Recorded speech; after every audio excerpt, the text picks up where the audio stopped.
friends, this is Thaddeus from Going Nerdy, and today we are going to be talking about my personal farming guide and how I am approaching the overall end game that is Star Wars Galaxy of Heroes.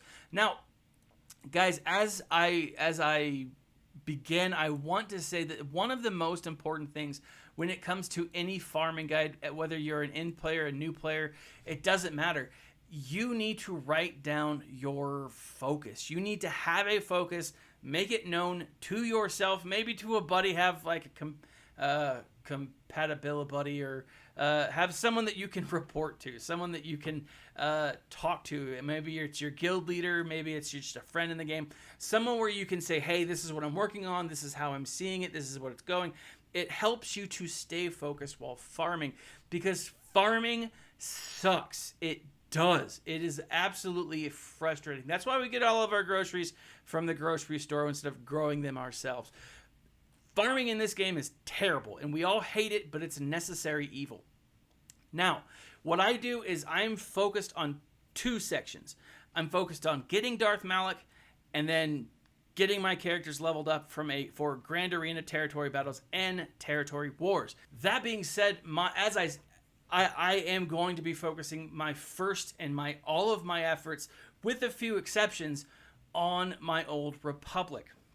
First and foremost, I want to get my Sith Empire as high as I possibly can. Old Republic and Sith Empire, so that I can unlock Darth Malak. Now, once I get Darth Malak, my goal is not to actually gear him up.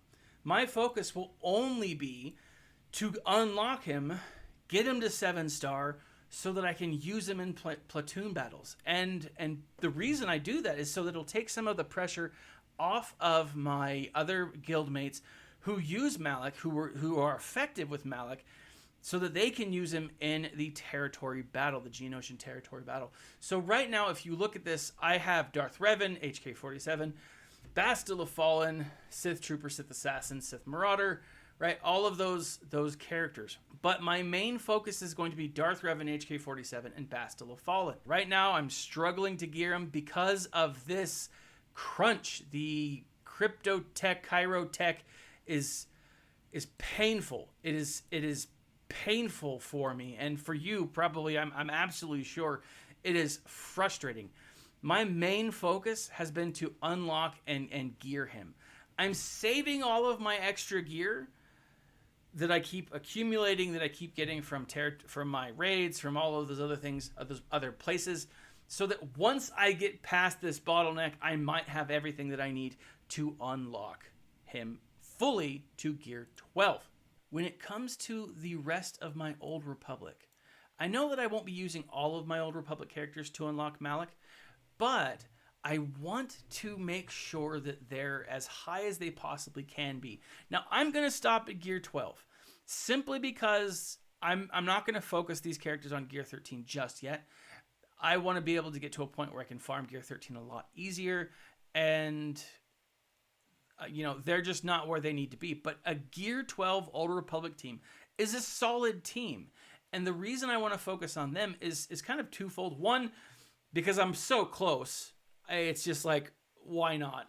Two, if I'm going to focus on an Old Republic team, it gives me an option to throw them into territory wars. It gives me an option to use them in territory battles. It gives me an option to use them in Grand Arena. And they're not a bad team. Cartho Nassi's a pretty solid leader, and I want to make sure that I have him. And so he is one of those characters. They are all those characters that I'm trying to get completely geared and completely leveled.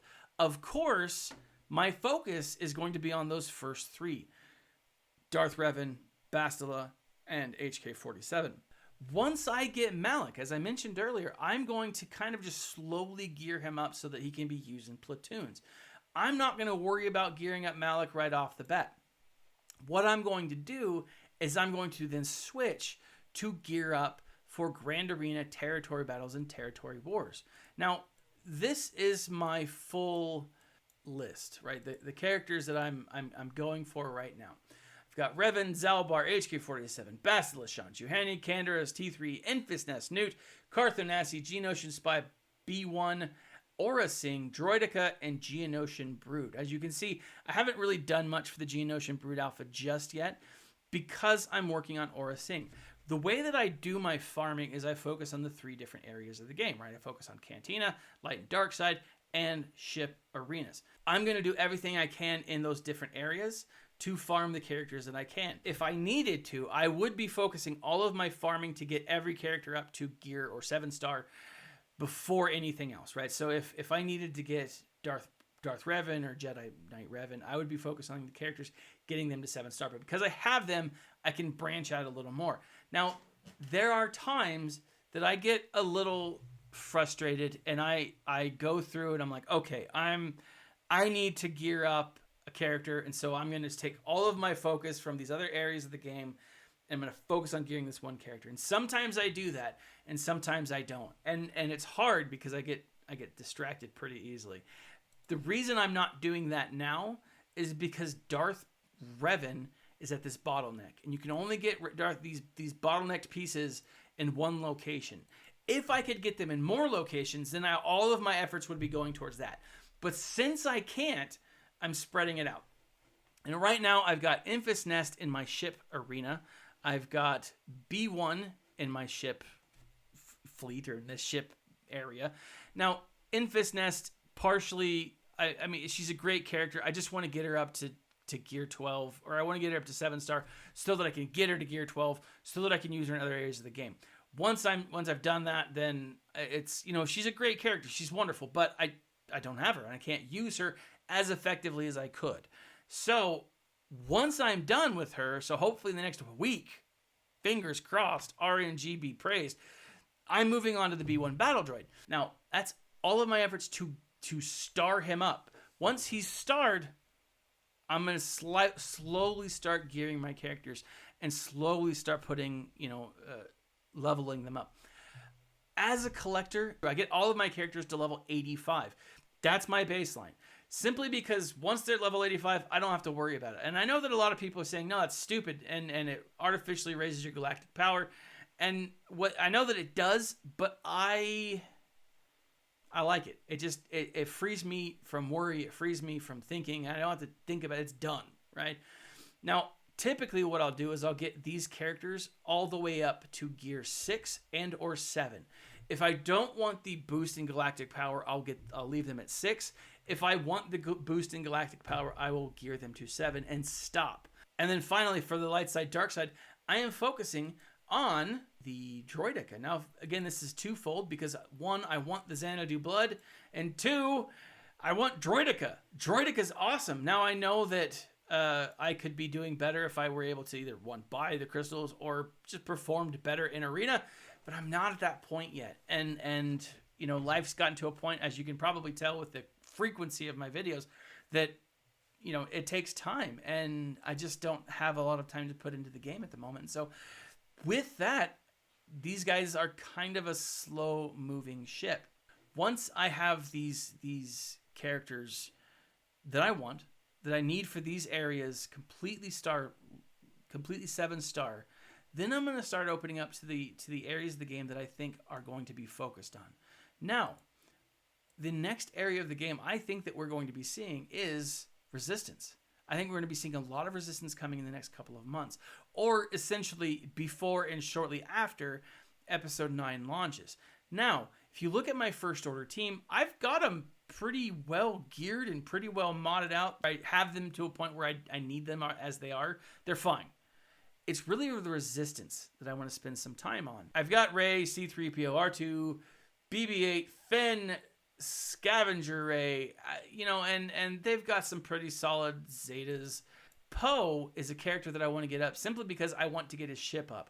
I think eventually we will get a resistance ship, and so I want to make sure that my Poe is at least gear level 12. I'm not far from that, but his ship is. And so resistance pilot, I'm actually pretty close to gear 12. Got his mods taken off.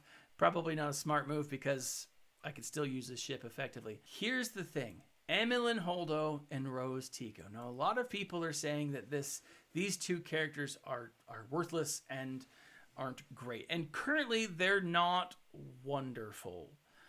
But what I think that we're going to see is with the next flow, the next group of Resistance characters, we will see more use from these two characters. And what I want to do is I want to make sure that they are at least 7-star.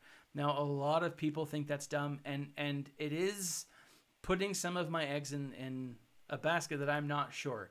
Now, what I've been doing is when I don't have anyone to farm on the light and dark side nodes, I've been farming Rose Tico and Amilyn Holdo because, you know, why the hell not? Amilyn's a little better. She's a little more effective, and, you know, she has some gear pieces that are kind of essential for gearing up other characters. So when I find myself needing one of those pieces, I will, you know, I'll throw Amilyn a bone and I'll say, all right, Amilyn, help me out. And if I get a shard from her, great. If I don't, that's not terrible. Same thing with Rose. If I have some extra pieces, or if it's a double drop and I've farmed everything that I want to farm, I'll throw some time over to Rose Tico, because I do think that these two characters are going to be viable eventually, especially when more and more Resistance characters start coming into the game. Is that going to be the case? I don't know. This is just how I'm farming. I've got all of this stuff written down so that I can refer to it when I have any questions, if I forget what I'm doing, or if I feel tempted to do a bunch of stuff that is stupid, which is often. Now, how do you guys go about farming? What are your strategies? What are your focuses? Where are you trying to who are you trying to get up currently? Let me know what you guys think. Like, subscribe, share. You can follow me on Instagram and on Twitter at RealGoingNerdy. Join me on Discord where we talk about all of this stuff. And, you know, let's talk about this. If you're looking for a guild, visit me at goingnerdy.com where you can read about this and other things in the game and just in the world of nerd, the world around us. Let me know what you guys think. Support the channel. In the links below, you can try out an Audible account. You can actually get 2 free Audible books, and they're great, guys. Thrawn, the final book in the Thrawn trilogy, is coming up within the next month, actually within the next couple of weeks. And if you haven't read the first 2, they're great, and I highly recommend it. Plus, you get to hear Thrawn talk. It's wonderful. Try that out. Links are in the section below. Like, subscribe, share. This has been Thaddeus from Going Nerdy, and as always, my friends, smile and stay nerdy.